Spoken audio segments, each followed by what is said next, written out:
പ്രിയമുള്ളവരെ, എല്ലാവരും ഒന്ന് ശ്രദ്ധിക്കുക. ഇനി ഞങ്ങൾ ചെറുക്കന്റെ വീട്ടുകാരുടെ കലാപരിപാടികളാണ്. Thank you, thank you. പിടിച്ചേ. എന്താ ഇത്? ചെറുക്കന്റെ വീട്ടുകാരുടെ പരിപാടി, live show, body show, music with body muscles. വെറുതെ വൃത്തിയേട് കാണിക്കരുത്. ഞാൻ ചുമ്മാ ദൈവത്താണ് ഇട്ടുണ്ട്. എന്താ കാണാ? എനിക്ക് വിശ്വാസം. പ്രിയമുള്ള ശരീര സൗന്ദര്യ ആരാധകരെ, ഇതാരംഭിക്കുന്നു മ്യൂസിക് വിത്ത് ബോഡി മസിൽസ്. ഭാരതമെന്നാൽ പാരിനടുവിൽ കേവലം ഒരു പിടി മണ്ണല്ല. ജനകോടികൾ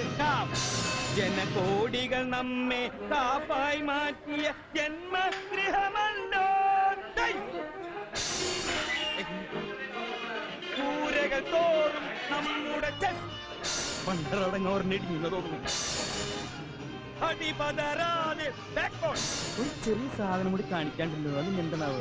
പണ്ടാവിനവിടെ എന്താ എന്തു പറ്റി? അടി പിടിച്ചുട്ടാ, മസിൽ അടി പിടിച്ചു. ബോഡി ആരെങ്കിലും എടുത്തോട്ടോ ഇങ്ങോട്ട് വന്നേ. മസിൽ ഉടക്കാതെ കൊണ്ടുപോ. അതെ, എന്നെ എവിടേക്ക് കൊണ്ടോണേ? അടുപ്പിന്റെ മുകളിൽ വെക്കാൻ. അപ്പൊ തീ ഉണ്ടാവില്ല അടിയില്? പിന്നെ നീര് പോണ്ടേ? അതെ, ഈ മുത്തച്ഛന്റെ അടുത്തേക്ക് ഒന്നും നീക്കി പിടിച്ച തന്നെ. ഒരു കാര്യം പറയാണ്ട്, ഇവിടെ ഒരാള് മരിക്കാൻ കിടക്കുമ്പോ ഹാർമോണിയം വായിച്ച് കളിക്കാം. ഏത് മസിലാണ് ചേട്ടൻ കാണിക്കാൻ മറന്നുപോയത്? കാണിച്ചു തരടാ.